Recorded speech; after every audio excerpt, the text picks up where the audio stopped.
and welcome to No Prize Podcast. I am the professor. That's Johnny the Machine Hughes, and that is Lucas. Hola. How's everybody doing? All good? All good. We're in March. It's almost spring. It's getting a little bit warmer out there. It's nuts. It all depends on where you live at. Yeah, we've had snow the last 2 days, so yeah. Woo! God, you lucky son of a bees, man. Freaking California's got snow. I live in the mountains and we haven't had really any snow this year, man. It kind of sucks, man. I just want my snow days, man. I just want to sit around on my bathrobe. I'm supposed to be working and sip cocoa, like a weirdo. I mean, just give me a couple of days. Come on.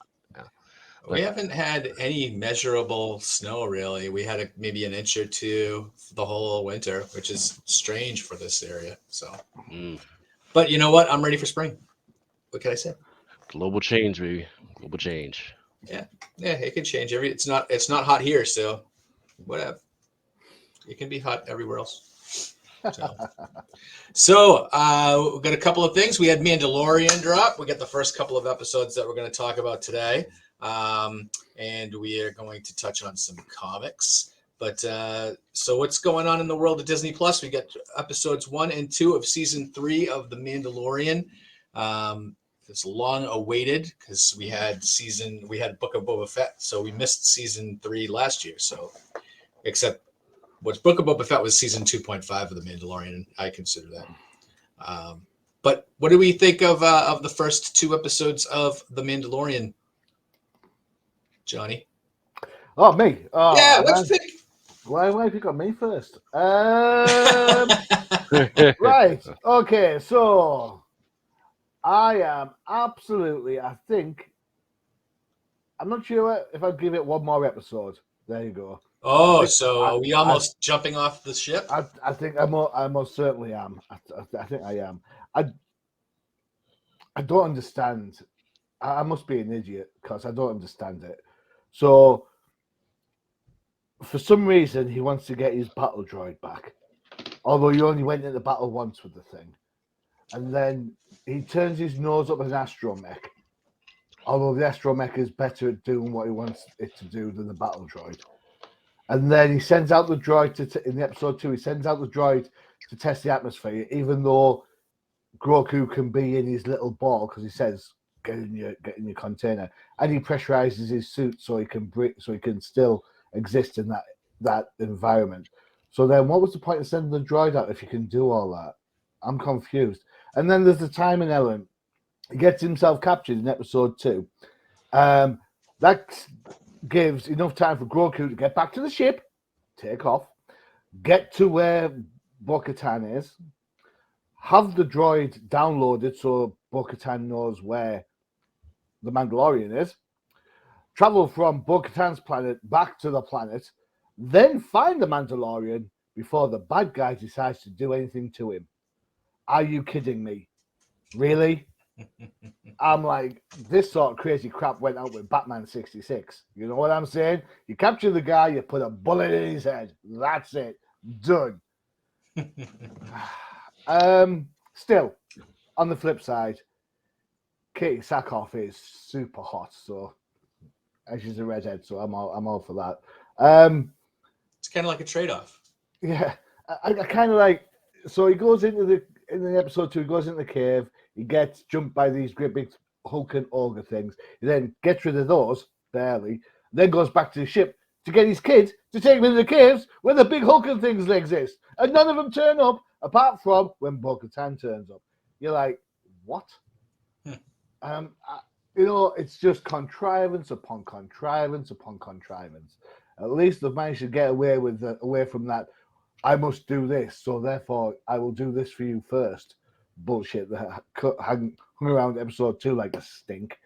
I don't know. I'm probably going to keep watching it because every now and again these shows have an absolute kick-ass episode. In season 1, it was when he went back to rescue Grogu and the Mandalorians rocked up with the jetpacks and everything to save him so he could get off the planet. Season 2, it was Luke Skywalker turning up. So there is going to be that one episode that's going to blow you away. How can I hang on that long? I don't know. You hang on because Grogu's in it. I don't care. So let's So inconsistently that it makes no sense. right. So let's be real of why Star Wars made as huge of a comeback as it is. It's not because of Rogue One or any of these other Star Wars projects. It's because of Grogu, right? That's the only reason my wife and my kid care about Star Wars now is because of Grogu, and they got them interested in what the heck is going on. Who is Yoda? Why is there a baby Yoda? What's going on with the Star Wars universe? It's because of Grogu, right? So whereas you, Johnny, you're going into narrative stories and you want the writers to be good. I don't care, man. I just want a reason for Grogu to show up and save the day, and I want the reason to see the connection between the Mandalorian and Grogu, and the whole loyalty thing between the Mandalorian and the robot, even though it may be contrived. That's all they're going to want to see. They just want to see, a good news story where, hey, the bad guys show up, the good guys save the day, and that's it, man. That's it, man. And I get it. I get your frustration, but this is not. Maybe this isn't for us older folks, right? Maybe this is for the younger generation to tie in and have love. We need, What he says, you know, absolutely right. That is the way. it's all about loyalty and being truthful and in the love and family and everything. I think that's where Star Wars is going with this. Be damned, narrative. Be damned, people showing up where they're supposed to be showing up and all that other stuff. No, it's about showing those interconnections and showing a person who is normally supposed to be a stone cold killer and showing how he operates and how he gets others to be loyal to him. So I think that's where they're going with this. So this is what I think. The last couple of shows that we've had for Star Wars, we've had Andor and then Obi-Wan. My biggest complaint on the show was the use of green screen and where are all the aliens? Oh, they're all in the Mandalorian, because I love the fact that you can turn around and you can see a Greedo, or you can see any kind of alien that you want, that you could think of in Star Wars type aliens. Plus, you get to see new ones like the aliens that attacked Mandalorian in the second episode. So to me, I love the fact that they're kind of introducing new characters. The pirate character they introduced in the first episode, I thought he looked pretty cool. I like the second episode with the monsters in the underground and that weird General Grievous looking droid thing that attacked Mandalorian. And visually, I think the show is really, really keeping the quality up. As far as the writing goes, it is kind of that paint by numbers. So you have 30 minutes for this episode, and we got to get to point A to point B, and it is still very questy. It's going on the quest. I have a quick point I'd just like to mention, if I may. Sure. A couple of weeks ago, I said I was done with green screen and blue screen, and Lucas absolutely tried to tear me a new one. How come the professor gets to say sick with green screen and nobody says a word? Eesh. Tell you what. It's because it's because Star Wars has so much stuff coming out, and I get the cost saving procedures that they're trying to go through. As far as green screen, yeah. Look, I'll take that one on the head. Look, if you could save a couple of nickels, and and use some green screen, I'm all with it. Just make sure that everything's in its right place and that the story is actually good, which may not have been, but once again, it is what it is. This I don't want them to. I do not want the geek rage against green screen to say, to make whoever's the Bob Iger to go, oh well, we can't freaking do this without spending a whole bunch of money. Let's not put any other Star Wars projects. I don't want that to happen. So hey, you want to green screen it up, baby? Go ahead. I'm fine with it. Well, I will say this, Professor Bud, you're absolutely right. I think the look of the show, spot on. Yeah.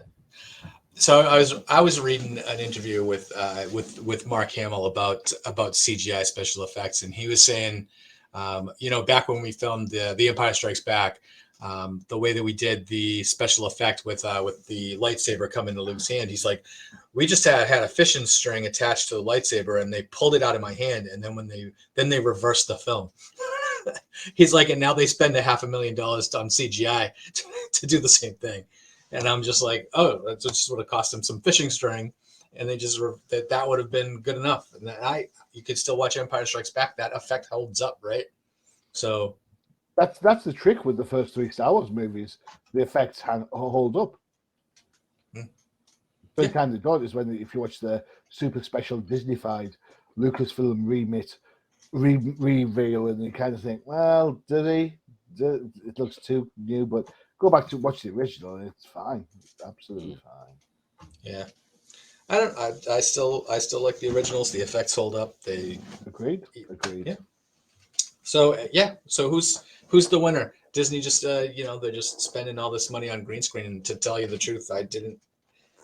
You can shockingly tell when the green screen. I think I complained about that on Ant-Man and the Wasp: Quantumania last time. So, all right. So, Mandalorian. I guess the jury is still out on with Johnny. I just have one other question about it. Grogu's little ball. Yeah. I assume that's repulsor technology, so it floats because it repulses off the ground. Yes. So when it goes over the cliff and then drops down into the mine, it shouldn't go down slowly because it should drop like a rock. It should because there's nothing for it to counterbalance off. Yeah. Oh, well, maybe let's say he uses the Force to slowly descend. And that brings up the other point I mentioned. Force use is so absolutely inconsistent, which I suppose is with the character because he's not supposed to be fantastic at it, but still. Wow. But bottom line, worth the wait? No. Yes. Yeah. Why not? Problem is that the timing of it, right? Maybe they could have waited till or they probably should have done it either during New Year's or around New Year's or Christmas, or they could have at least waited till summertime, or maybe during around Easter, like a time around for the kids, because this is who it's supposed to be for, right? Yeah. That we get more of a viewership. I find that this is I mentioned the word contrivance before. Season 2 of The Mandalorian ends perfectly. Yeah. Grogu gets found by Luke. He goes off to become a Jedi. Then they have to contrive a way by which they get Grogu back to the Mandalorian, because they know full well that Lucas is absolutely right. Billy Bob No Geek isn't going to watch The Mandalorian unless Grogu's in it. All right? Doesn't matter what goes on in that show.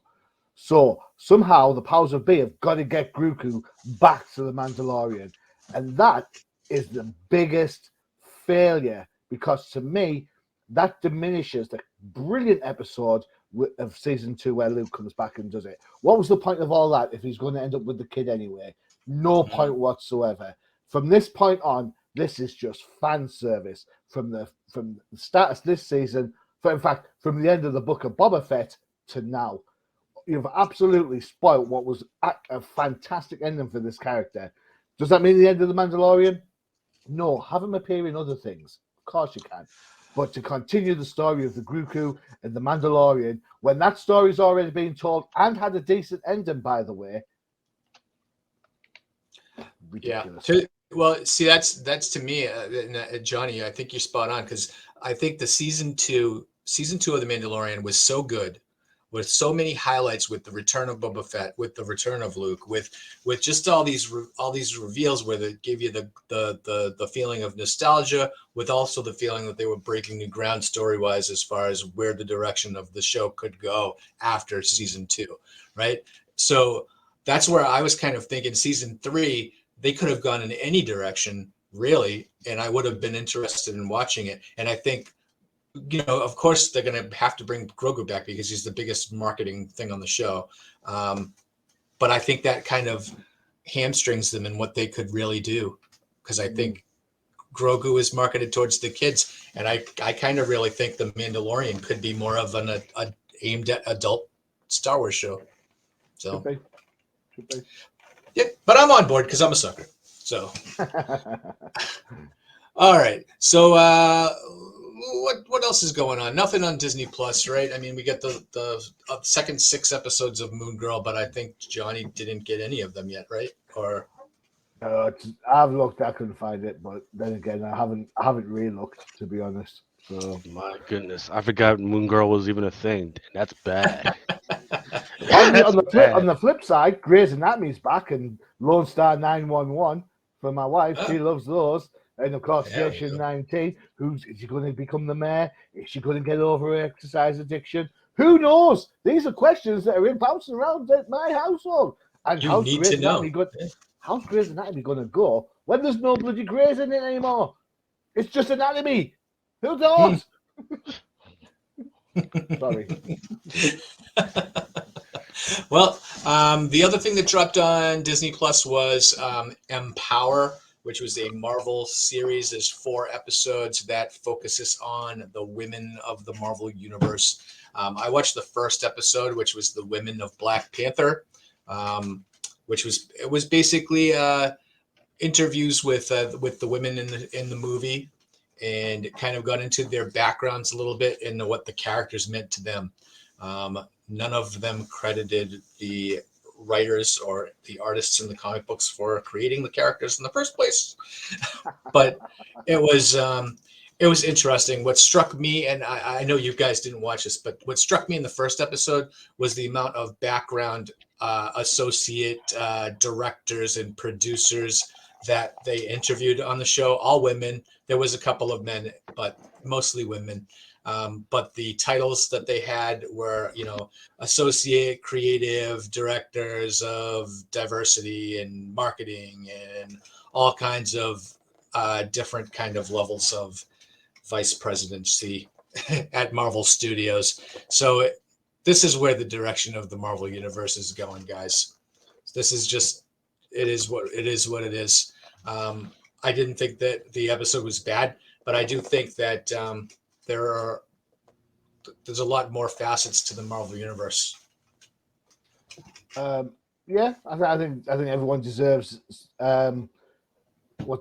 needs a little bit of love, and I think Marvel have done a good job at kind of diversifying their characters. I've said for ages that their female-led books are a million times better than DC's female-led books. They're so good, that's why they get cancelled.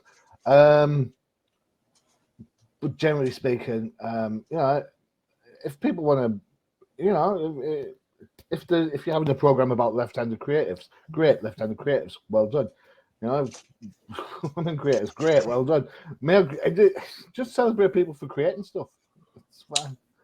That's kind of I think that one of the interesting things that they touched on in the first episode was the change to the comics, that the focus on women in the Marvel universe, the Marvel Cinematic Universe, how that is changing how the comics are presented. And I actually thought that was probably, that was really insightful, I think, because we have been talking about how the cinematic universe changes what's going on in the comics. Not to the point that they're actually changing continuity to suit the cinematic universe, which I actually think that's coming. I think agreed. So I actually think that's coming like within a few months, because I think where did I read somewhere that there's a couple of creators that are coming on board that they're like resetting the Marvel universe to reflect more along the lines of the MCU. Oh, so don't tell me that Spider-Man didn't get bitten by a spider. I don't know. We'll see. But I heard that's coming.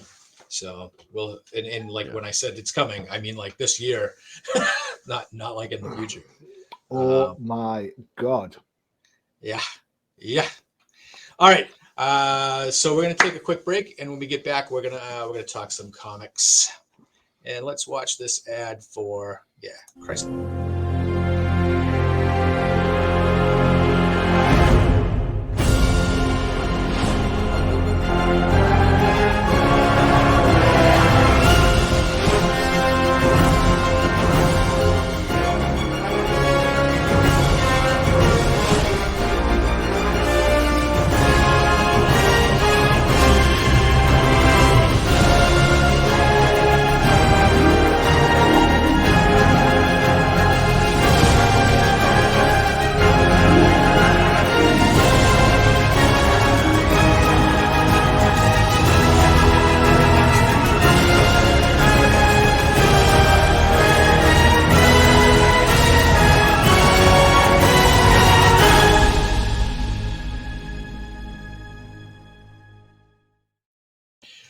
So tell me, if you guys watched a movie trailer and they had that music running through the movie trailer, would you be in line for that movie like instantly?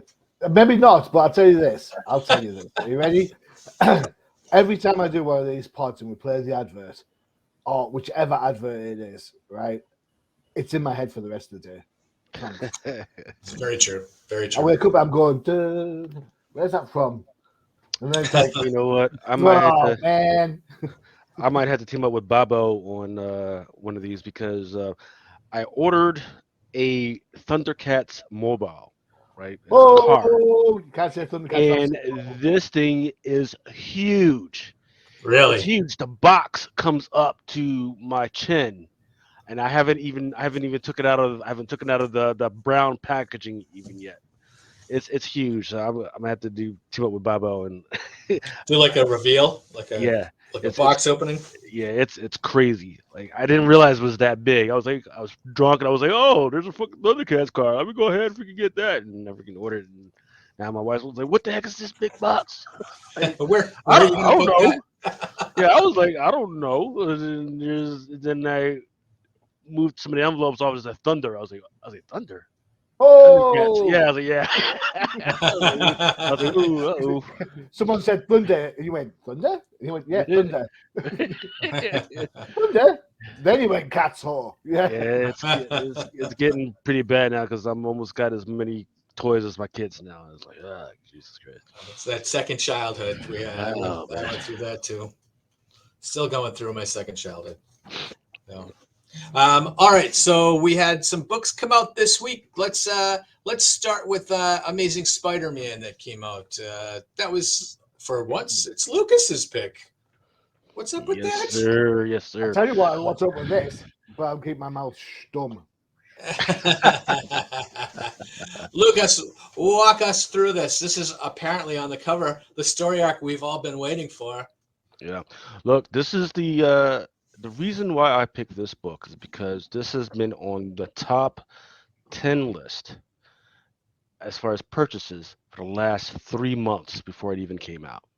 Right. They've got this cover that which I didn't freaking pull. That was part of the whole Disney 100. It's the Uh, one with Goofy turning into Incredible Hulk on there. So that one was definitely wanted. People are still ordering that book. But even more than that, in the solicit, it was like talking about this, that, and the other thing. Like maybe there's like a first appearance, and people were kind of speculating on that. Turns out that was not true. Um, but to give a context as to what was happening in this book is, Peter Parker, he was on his down on his luck, big surprise, right? But now he doesn't actually have Mary Jane by his side because she's married. She's married with like two kids, right? In the meantime, the rest of his superhero friends are mad at him. They never gave context as to why they mad at him. They're just saying, "Oh, it was out there, out west, or something like that, and you shouldn't have did what you did." And everybody's kind of talking around why they're mad at him, but they don't actually say why they're mad at him. So this was supposed to be the issue. This one right here was supposed to have been the issue where we find out, and turns out not. We didn't actually get that, right? We got was, well, no, this is the start of where we start to freaking kind of tell you guys what's going on. So here's who is responsible for this mess. Zeb Wells, John Romita Jr., Scott Hanna, and Mark Benez. Penciled by John Romita Jr. Ink, Scott Hanna. Colorist, Marcio Manes, and letterer VC's Joe Caramanga. The editor, CB Sibilaski. Um, so once again, going through all that, hey, he's Donald's luck. He owes so many bills. Even Aunt May's not there really by his side to help him, right? Because she's going through her own stuff and she's looking at him with the side eye. Um, but it kind of starts out more looking at what's going on with Mary Jane and her life with the kids, and it kind of seems normal, right? Because I was always thinking like maybe there's some type of false narrative going on here. It turns out no, they're really acting like a family. So then what happens is they bring this the bad guy finally shows up. The bad guy we've been showing up, and then the kids know who the bad guy is. They identify him as Scribble Man. Oh yeah, I mean the Scribble Man is back. Oh, okay. That that's kind of interesting that there's a villain. The kids know who he is, so that means that they're in on what's going on. Um, then they flash us back to a year earlier about, and they're trying to get us into what's going on. The main bad guy that we think has something to do with us, who's the Scribble Man, is what's his name, Doctor Rabin. Excuse me. Got to make sure I get my Jewish names correct. Dr. Rabin, and he's into the occult stuff, right? He's drawing weird stuff on the walls and everything because he's an acolyte um, of this god. I can't even say his name. I'm not going to try and butcher it, but Zapire or something like that, right? Do it.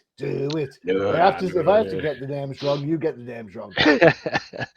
um, but he, in order to get this god's attention and to get power from the god, he's got to kill and do the blood sacrifices and all the other stuff, right?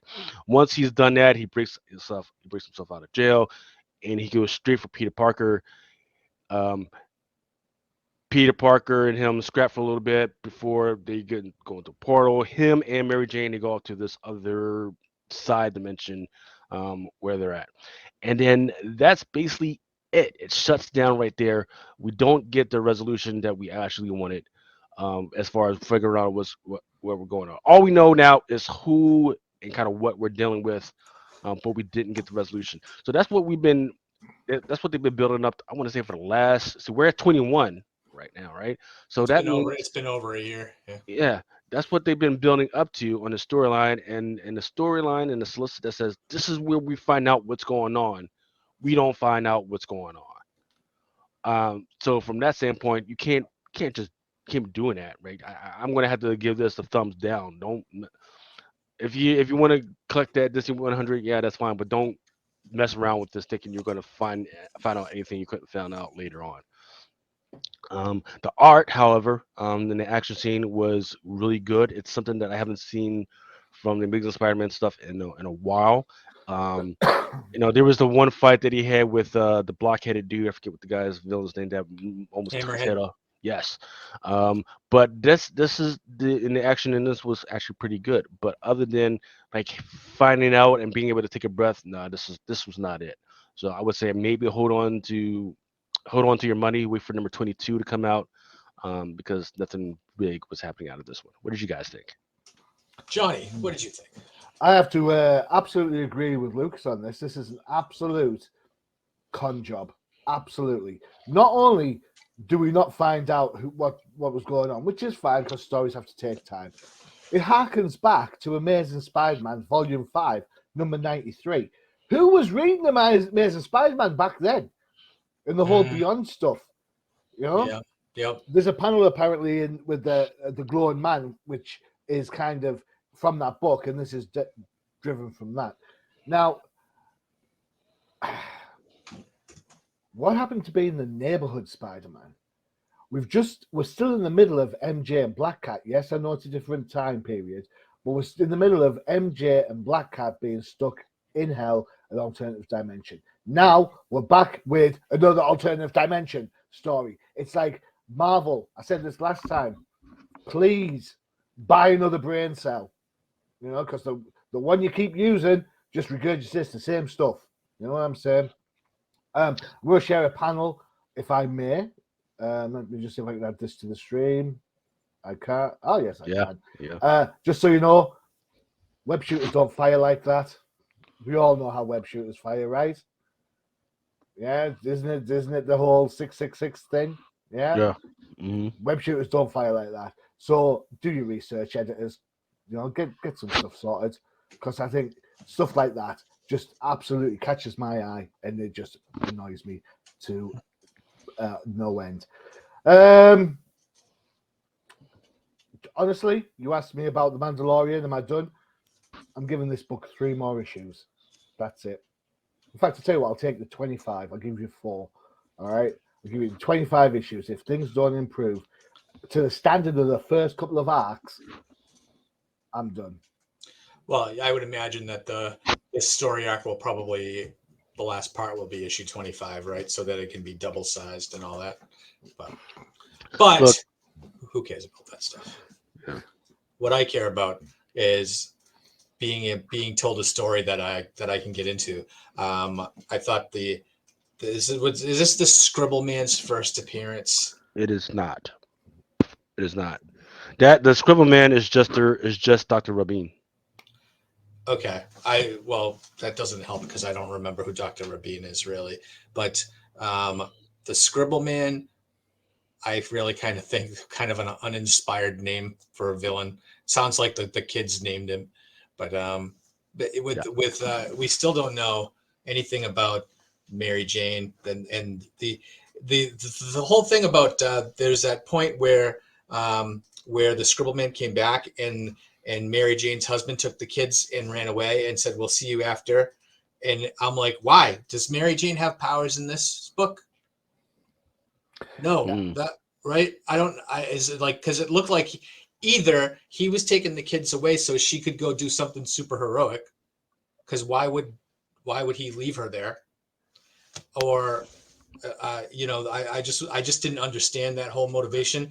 Or he's going to stash the kids somewhere and do something super heroic or super villainous. And I think it's that second one. I think it's definitely that second one. I think somewhere along the line, the emissary that's come back to follow the bloodline, they're after the kids.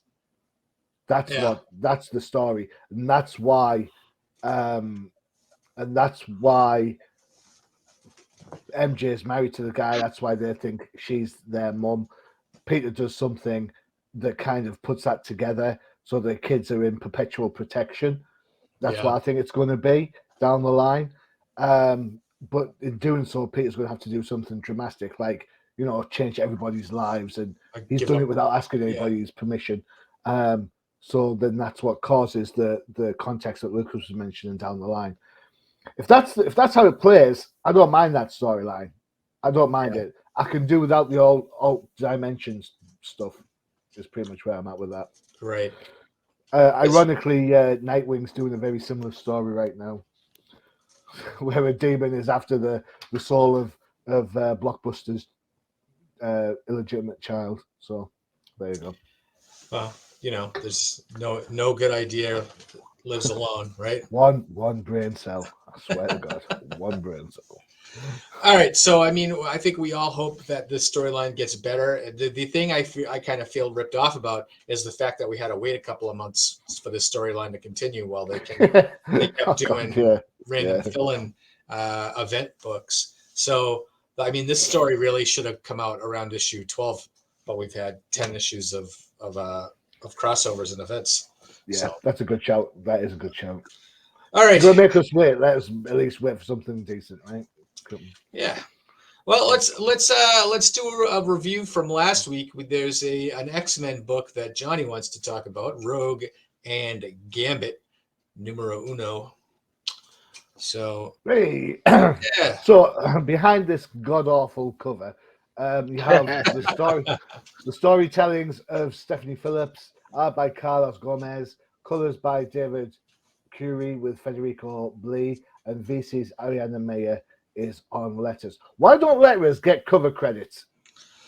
You kind of feel like that they could probably just put their name on there. They should, they should get cover credits. Well, we talk about Marvel continuity a lot. What's in continuity? What isn't in continuity? Well, when it comes to these two characters, we're in the 90s, peeps. Not in the story. It's a modern day story, but Rogue's outfit, Gambit's outfit, it is of the Jim Lee era. So not that I'm particularly complaining about it. It is one of my favorite Rogue outfits, up there with the black and green of the Silvestri run. But that's just a bit of a thing. So this issue, Destiny rocks up and gives some vague warning about how they need to make sure that get hold of this one character. This one character is needed to kind of save the day down the line. So Rogue and Gambit go to get him, and of course he's not interested in the slightest, but they decide they're going to help him with his stuff. Thankfully, Stephanie Phillips doesn't do the whole Star Wars, we'll do this, you'll do this for us, because the guy blatantly says, well, I don't care, I'm still not doing what you want, so fair enough. Turns out there's a whole nefarious set of bad guys going around capturing mutants and using the old Vulcan mind trick to convert them into brainless zombies doing their bidding. Pretty much how it goes. And then, of course, said hero that is required to save the day gets in all sorts of crap trouble. My issue, I love Stephanie Phillips. I'll start this now, right? I remember when she broke on the scene doing Dark Horse books, and she was doing the Butcher of Berlin. She does this kind of historical books, kind of extrapolates a piece of history to tell a story. Really clever writer. She's then moved on to Harley for DC, and of course that zing sense of humor that goes with Harley comes into play. That has got to be the reason why Gambit's an idiot in this book. Because he absolutely is. You forget that Gambit's supposed to be like, I'm quite clever about things. But in this book, he's an idiot. The other thing that kind of made me laugh a little bit, have they de-aged Destiny? Because when I remember seeing Destiny in X Factor, when she takes off the mask, she's an older lady, right? Yes. But she's drawn with a body like a 22-year-old. Am I right? Yep. She's like, so what's happened there somewhere along the line? Also, just to put a spanner in the works, Destiny's the wife of Mystique. Mm-hmm. Mystique is a shape changer. Is that really Destiny? Well, Destiny was resurrected because she was dead for a long time, and they brought her back, and she was young again. So they didn't resurrect the old lady. They resurrected. So they brought her back. I bet that's the only time that's happened, though. And everybody else gets resurrected at the right age. Yeah. Right? Yeah. Yep. Bullshit. Anyway, so here's my point. I'm not sure that. Well, it just makes no sense. If you're going to have a resurrection chamber that brings you back to the last version of yourself, but then de-age is the one that because you want to make them look hot. It's like, is Kitty Pryde 13 again? No. Well, I think back in Claremont's day, where they had the idea was that Mystique was an old lady too, but she was able to shape change to make herself look younger. But now, I guess since they don't want to look like they're it's a little old lady in a relationship with a young girl. So what we'll say is, my point was that I'm not sure that that's actually Destiny. That could be Mystique, all changed around. Oh, it could very well be. As a matter to get, because the relationship between Mystique and Rogue and Destiny is a little bit fraught, shall we say. But overall, it's a fun, pacey book, I guess. I like Rogue. I think she's class.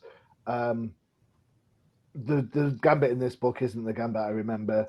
I picked this book because I thought, I'm not gonna lie, I thought it was going to be Kelly Thompson on the book, and you know how much I love Kelly Thompson. Right. But Stephen Phillips is really good. So yeah, if you like Rogue and Gambit as characters, and you want to change your pace from the usual pedestrian pace of the X books, give it a shot.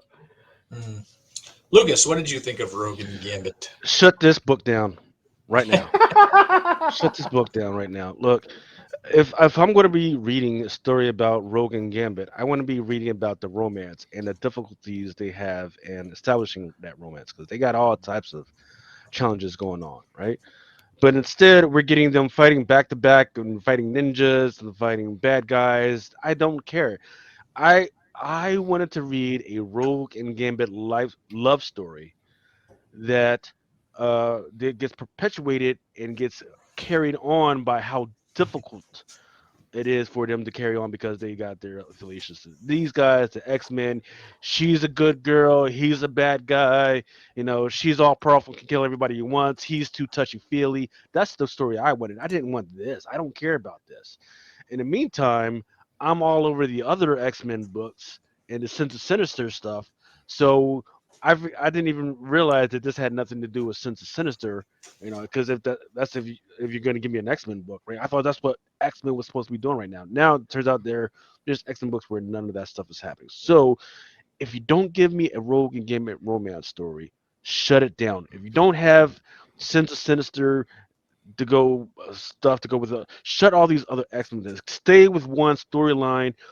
because that's what the whole thing about Hickman was supposed to be doing, right? Line all these other storylines, so like even if you had these characters that were outside the X-Men, their storylines somehow fit somehow and gave you a piece of what was going on and kind of gave context with what was going on. Instead, we're just getting this crazy ass story that I don't care. I don't care about Manifold. I don't care about Destiny without her wife. Hmm. I don't care. So unless you're gonna give me a love story and don't care, shut this down. This is crazy. That's all I got. I kind of agree with you, Lucas. I mean, that's this book. I know it goes along with the all the different X-Men books happening.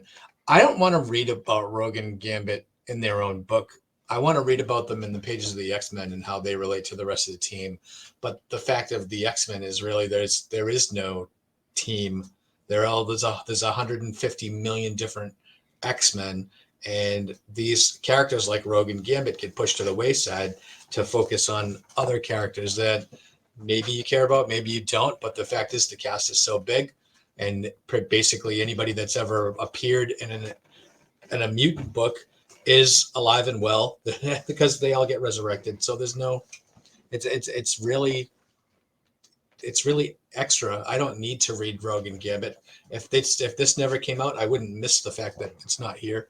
Um, go ahead, Johnny. I just wanted to say quickly that if you want your romance, your Rogue Gambit romance, for all you love hards out there, then you need to read Captain Marvel, because when she bites the bullet in a couple of issues ago, it was proper. Remy was proper heartbroken, and if that's your thing, if love and angst is your thing, you need to check that book out. Mm. Yeah, I mean, bottom line is nothing happens in this book that I was like, hey, this is new, this is original. One of the things that I think you brought it up, like, why is Destiny so hot if she's an old lady? I thought the same way about Lady Deathstrike. That appeared. Oh, yeah, that's a good shout. Yeah. Lady Deathstrike, whenever else I've ever seen her appear, always kind of looked a little rough around the edges, and here she looks like a total babe with, of course, with the big long claws. But yeah, I didn't think that was Lady Deathstrike, the first panel that she appeared on, until they actually said something.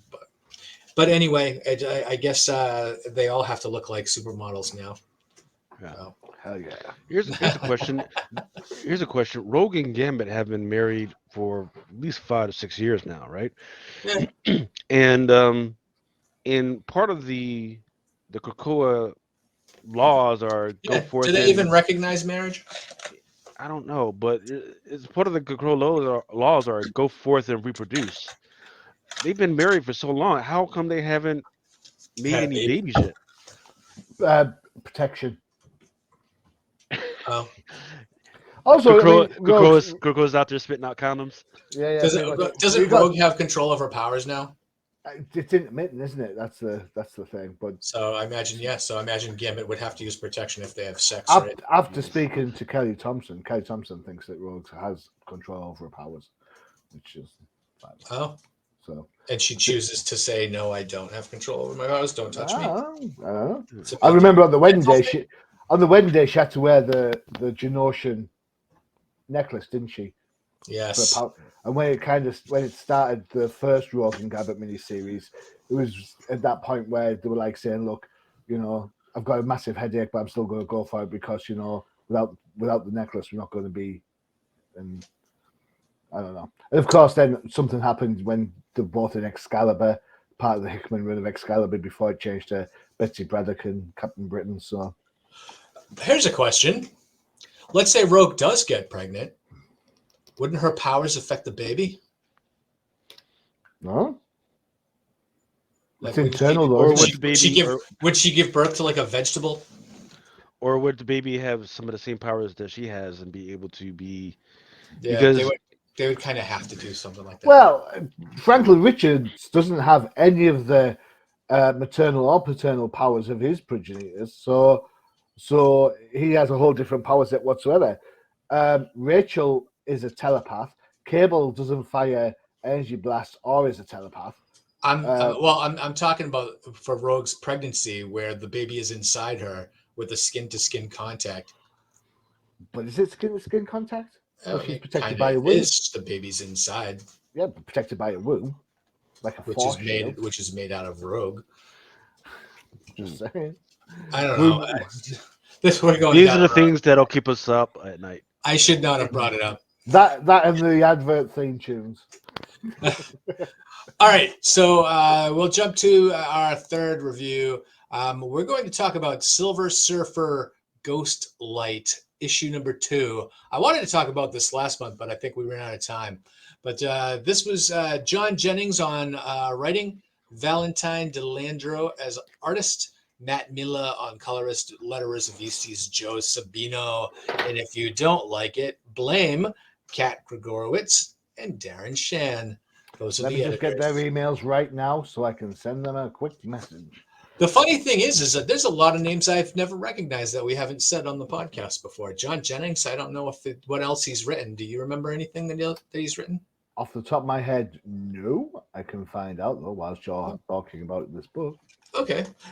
This is a very, very deep cut, bringing up a lot of the history of the Marvel Universe and the Silver Surfer that has not been talked about since probably the book came out back in 1970. So this book focuses on 1969. that was when the first issue came out. So I think the 5th issue came out probably 1970, but let's call it 1969. That's good. Over 50 years, 53 years. So we haven't seen this character in about 53 years. Al Harper, who was just a side character in Silver Surfer for one issue and died at the end. And Silver Surfer created a tombstone for him with an eternal flame over it because Al tried to help Silver Surfer escape Earth back in the day when Silver Surfer was trapped on Earth. This book, the first issue, introduced Tony Brooks and her family, her little brother Josh, and their parents as they moved into Al Harper's house and quickly began, investigating. Tony and Josh find a little lab that was underneath the home, and then unleashed Ghostlight, which turns out to be Al Harper or Al Harper's ghost, right? So this was interesting, I thought, because I think we've talked on many, many different podcasts before about them. Why don't they just create new heroes instead of changing all these existing heroes? And this is an actual original hero, which I thought was fantastic. I was like, hey, let's introduce a few different new characters and then bring back this Al Harper, who was seen in one issue of Silver Surfer over 50 years ago, and make him prominent.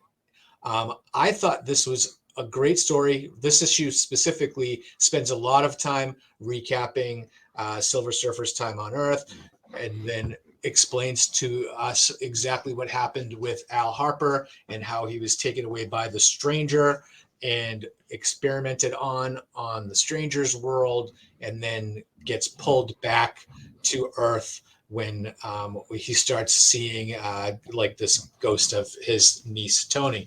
So now this is very much the first couple of issues I thought was more very much like family interactive, get us to know the kids, get us to care about them, reintroduce Al, who probably nobody aside from us old hardcore fans remember at all. So this is a very, very new character for many different people. We see Silver Surfer helps Al, gets him to his laboratory, gets him in some kind of a containment suit a la Jack of Hearts, and which helps him channel his power. And then we see the Stranger's minions show up, very like lots of eyeballs, lots of tentacles, and it starts attacking these little kids, like I don't know, like Girl Scouts or Cub Scouts or something like that. And then they appear at Al's door, And then we find out at the end that Tony and Josh's eyes are glowing like ghost lights, which adds intrigue to what happens in the next issue. I think both of these issues were great, very much worth the cost. Great story, great new characters, which is the most important thing for me, is that they're not rehashing characters or redoing them or reconstructing them. This is a new story with a new character. Throw the Silver Surfer in there, who's almost a supporting character in this book.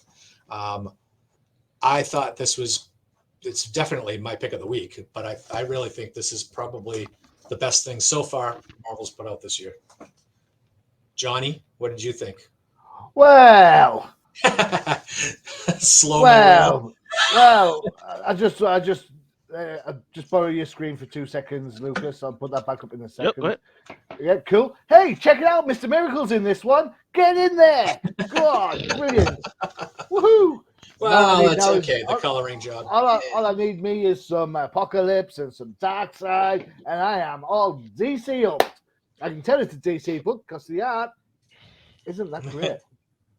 So, and I'm kind of thinking to myself, there is nothing about this book that makes me want to read this.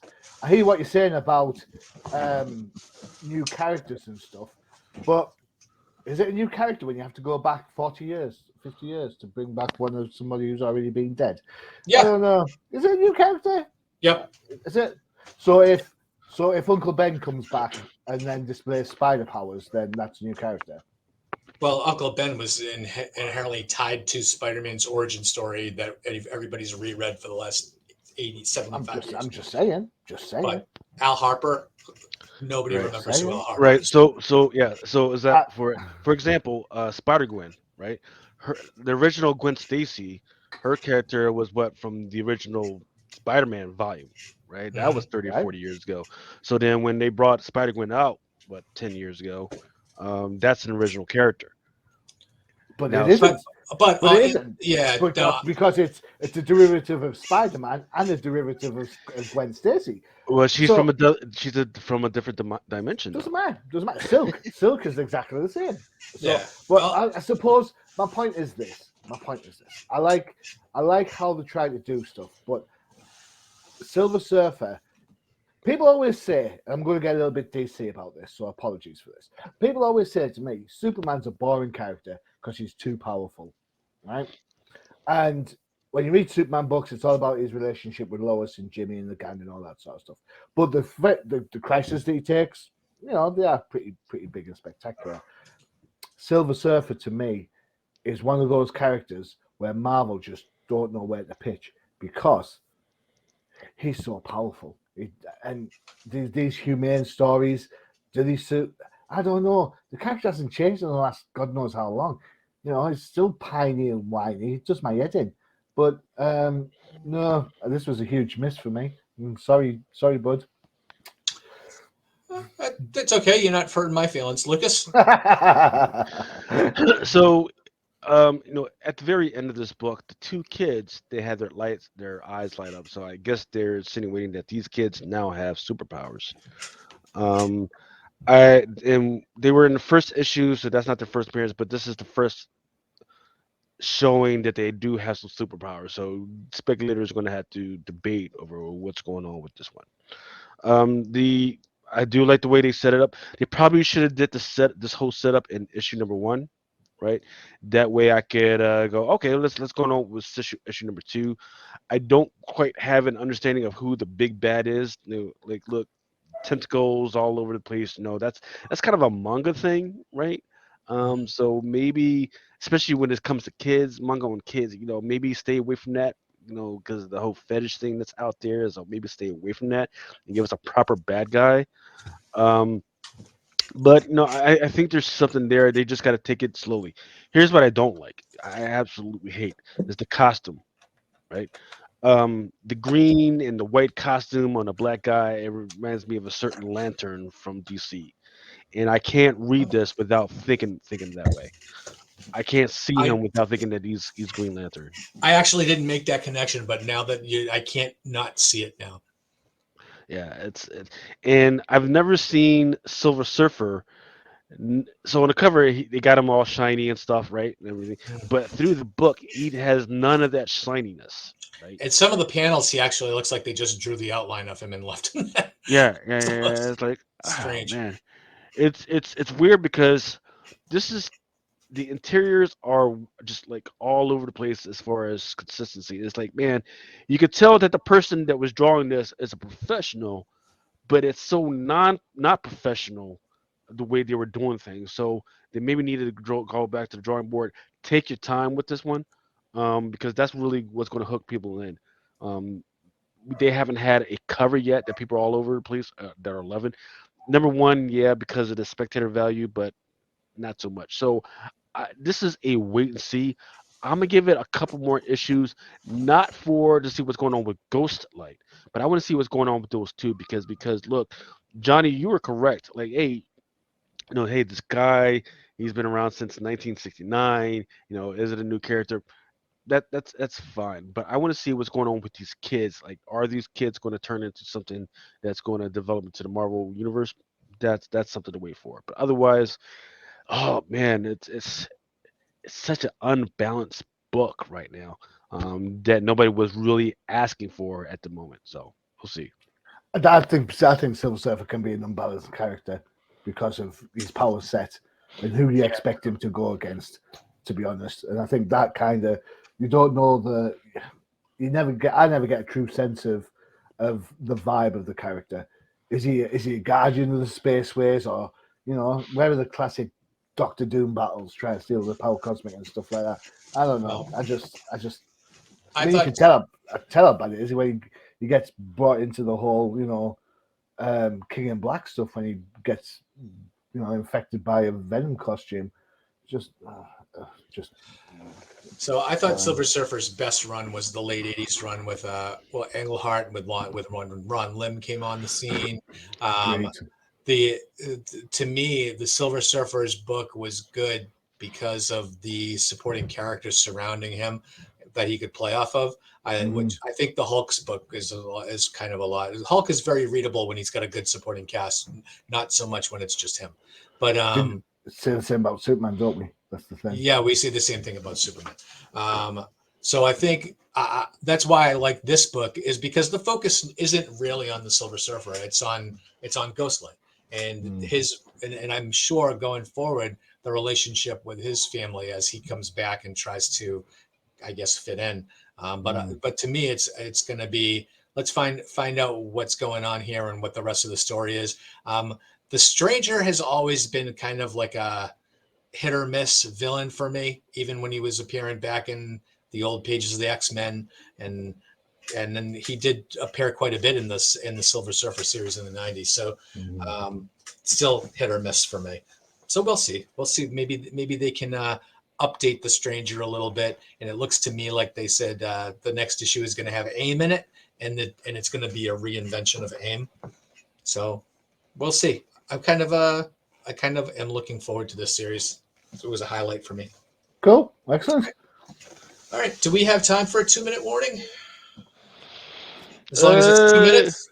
yeah, sure. Why not? Let's just try and do this. Okay. So here's what's going on in FOC this week. We got Bloodline, Daughter of Blade. Number 3, the one that people are going to kind of want to look into is the Stephanie Hans 125. Carnage has a book on the FOC. The reason why you gotta get Carnage on FOC is because there's a uh, Carnage number 12. It's got the extreme buyout. There is a design 1 to 10 that's out there. But don't forget that there's the Alex Ross ones out there, and there's the 1 in 100 for the Carnage. Fantastic Four has got a bunch of Alex Ross covers, to include this one. What's this guy's name? Ananias, And or then something like that. it's Yeah. Yeah. And then there's a 1 in 100 for him. I forget this one is the 1 in 25 for Fantastic Four. Just beautiful, beautiful freaking cover. Really like the way they captured the colors and as well as characters on this one. Miles Morales, Spider-Man number 5. We got him and his baby sister Billy on the cover. we never talk about Miles Morales. I don't know why. Because they got the whole Rabbler freaking thing. They're trying to introduce her in the relationship. It's like, You know, So hey, bring if it back the works for vampires. Star to kill Wars, them. if it works for Star Wars, it can work for Miles. It's like I want them to bring back the vampires for them to kill everybody else off. I That's have a what I want. question about the legacy numbering on Miles Morales. So they doing the? Is that a legacy number for Ultimate Spider-Man? I don't know. I think it No. is because I mean he's in the 200s. It's got to He's in be. the It's got to 200s be. already. He's in Jesus. the legacy number is in the 200s, which is Jeez. surprising to me. So it's got to be Ultimate Spider-Man's number. But anyway, No. go ahead, carry on. Moon Knight's got a book on FOC, loving the little Tigra thing going on. But then Kingpin is also on the Alex Oh, Roth for Moon Knight. I love that cover. Yeah.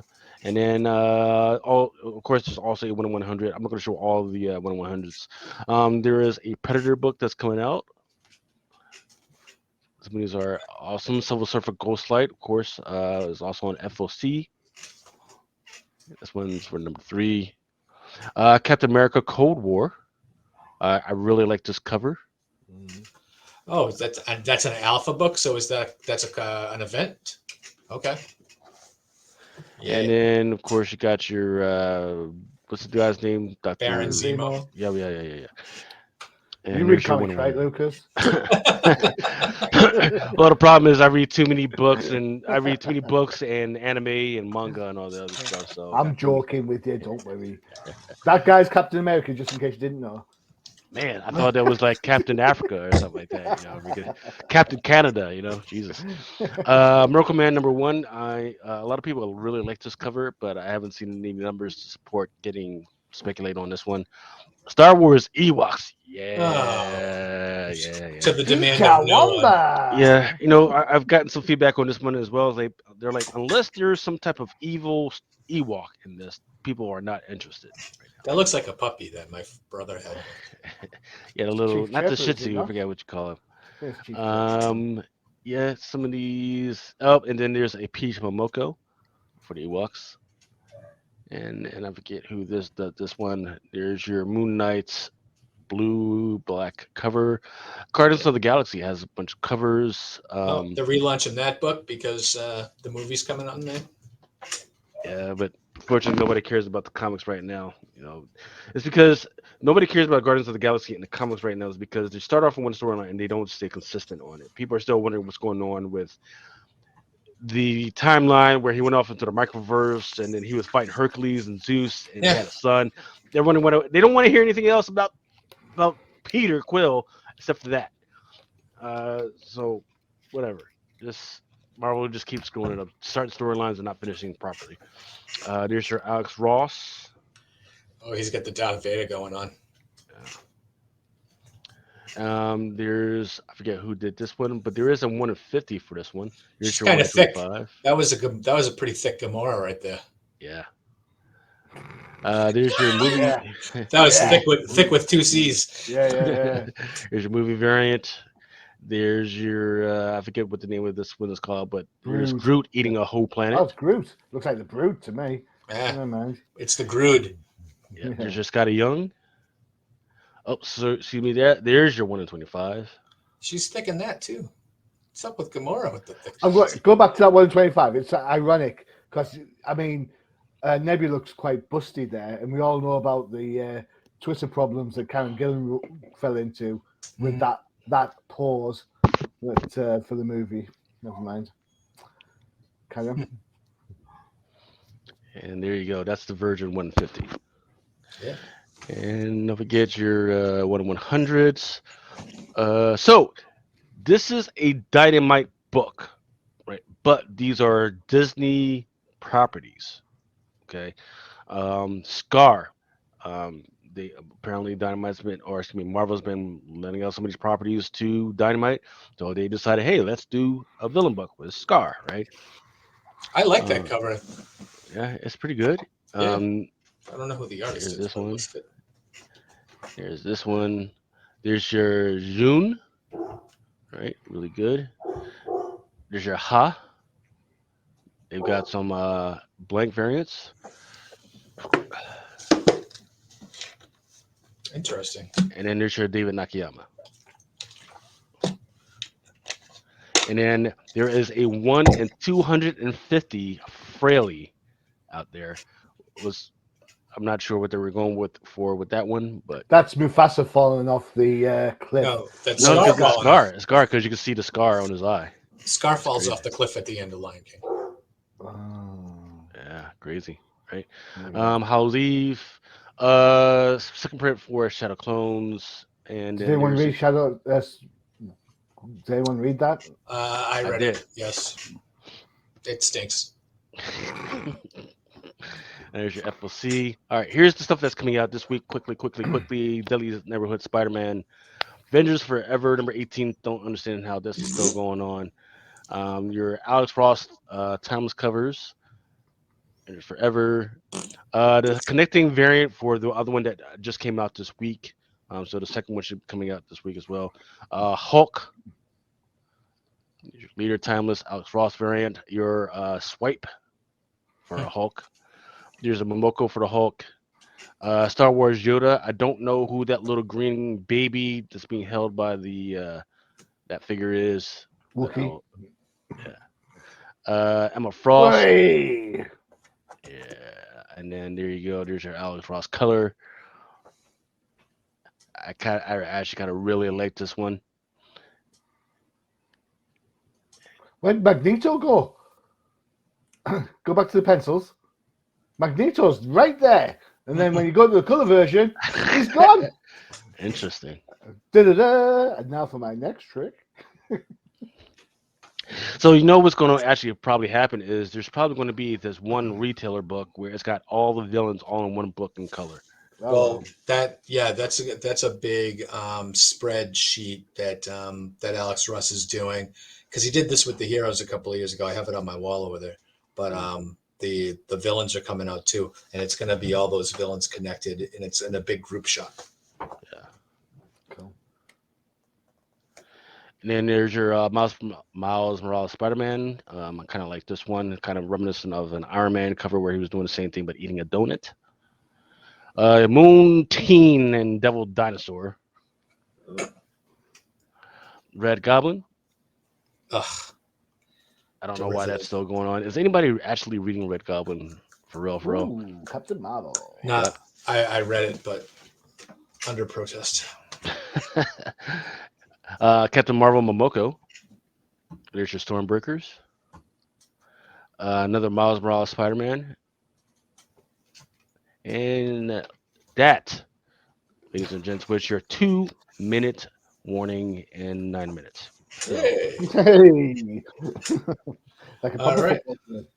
Well, thanks for sticking around extra for us today, and be sure to come back and join us again when we will be officially spring, and we'll be looking forward to what's coming up. Probably we maybe start talking a little bit about Guardians of the Galaxy Volume 3. We'll be a little bit out for that, but let's maybe we could talk about that next time. All right. Well, thank you guys. I'll see you next time. Adios.